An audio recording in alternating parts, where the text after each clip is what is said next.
Hey guys, मैं संदीप साक स्वागत करता हूं आपके अपने एजुकेशन चैनल MBS एजुकेशन पर, जिसकी हमने नई शुरुआत की है। और इस चैनल पे हम पढ़ने वाले हैं 10th क्लास का जितना कंप्लीट मैथ का सिलेबस है वो पूरा का पूरा सिलेबस हम यहाँ पे कवर करने वाले हैं। तो अब हमारा शेड्यूल क्या रहेगा कि जैसे भी जितने प्रकार के सवाल बनेंगे, जिस भी चैप्टर से जितने इंपॉर्टेंट सवाल बनते हैं वो सारे इंपॉर्टेंट सवाल हम चैप्टर वाइज क्या करने वाले हैं, डिस्कस करने वाले हैं। तो हम जो पहला चैप्टर ले रहे हैं वो है हमारा बहुपद वाला चैप्टर नंबर 2।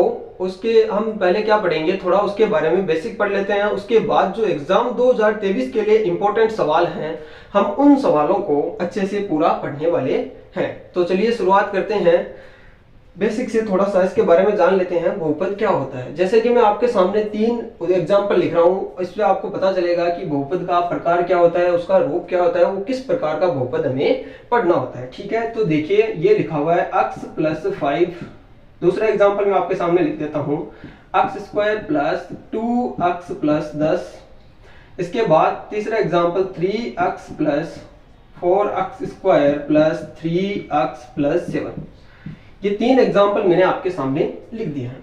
बहुपद का इस प्रकार का रूप बहुपद का होता है। ठीक है, और जो बहुपद का मेन समीकरण होता है उसको हम किस रूप में लिखेंगे वो भी आगे डिस्कस करेंगे। सबसे पहले हमें ये देखना होता है कि जो बहुपद दिया गया है ये कितनी घात का बहुपद है।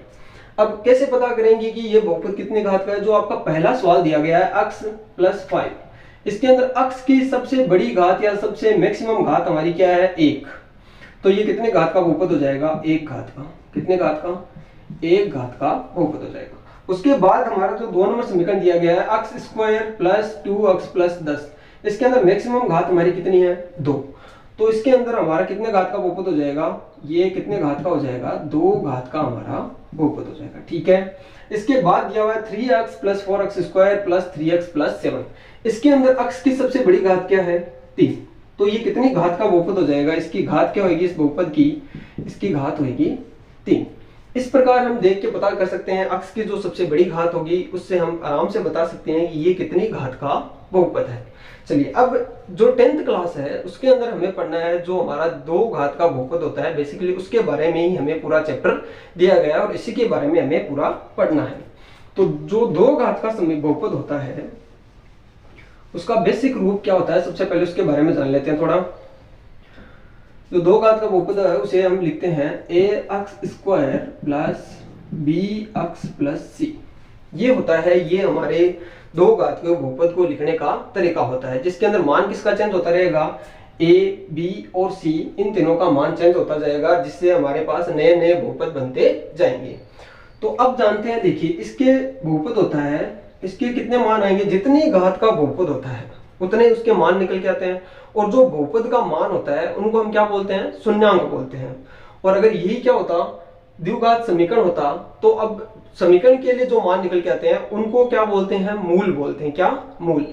और जो बहुपद होता है उसके लिए जो मान निकल के आएंगे इसके, उनको क्या बोलते हैं, शून्यांक। तो मान लेते हैं इस बहुपद के शून्यांक कितने, देखो कितने घात का बहुपद है, 2 घात का बहुपद है, तो इसके शून्यांक कितने होंगे, 2 ही इसके शून्यांक होने वाले हैं। तो इसके शून्यांक क्या हो जाएंगे, एक तो अल्फा और दूसरा मान लेते हैं बीटा। मान लेते हैं ये इस 2 समीकरण के क्या है, 2 शून्यांक है।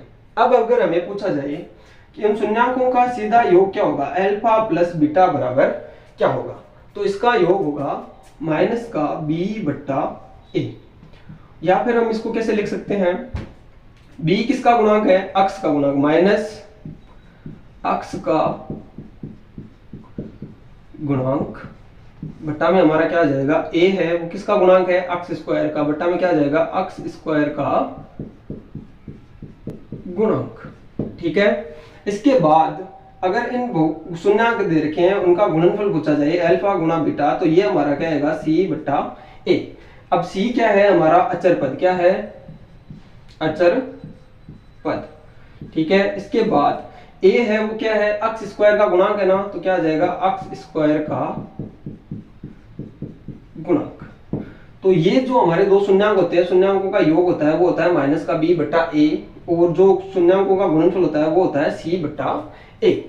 अब ये फॉर्मूलाज आगे हमारे प्रश्नावली में जहाँ पे काम में आएंगे, जैसे ही हम उनको पढ़ेंगे तो ये पूरा डिटेल में आपको समझ में आ जाएगा कि ये क्या है। अभी के लिए इन सबको क्या कर लीजिए, नोट डाउन कर लीजिए। ठीक है, अगर वीडियो को रोक लीजिए, रोक करके या तो फिर स्क्रीनशॉट ले लीजिए या फिर इसको नोट कर लीजिए। चलिए अब थोड़ा सा इसके बारे में और बता देते हैं। जैसे कि हमारा बहुपद होता है, ये कितने घात का है ये हमने पहचानना सीख लिया। अगर इसी बहुपद को ग्राफ से आपको बताना पड़े कि ये कितनी घात का बहुपद है, तो इसके अंदर देखो सीधा सा लॉजिक यही रहेगा। जैसे हमारा दो घात का समीकरण है, जिसे हम किसी भी बहुपद को कैसे लिखते हैं, द्विघात समीकरण को ax² plus bx plus c, दो घात के बहुपद को ऐसे ही तो लिखते हैं x² plus bx plus c। तो ये देखिए किस अक्षांश पे चल रहा है, ये अक्ष पे चल रहा है। कौन से अक्षांश पे चल रहा है, देखिए ये जो हमारा ग्राफ होता है ये हमारा होता है अक्ष और ये वाला होता है y अक्ष, ठीक है। तो ये जो हमारा बहुपद है ये किसके ऊपर चल रहा है, ax² plus bx plus c। इसका मतलब जो पूरा इसका ग्राफ बनेगा वो कौन से अक्षांश पे बनेगा, अक्ष पे बनेगा। ये जितनी बार अक्ष को कट करेगा या फिर जितनी बार इसको छुएगा उतने ही घात का ये क्या होगा, बहुपद होने वाला है, ठीक है।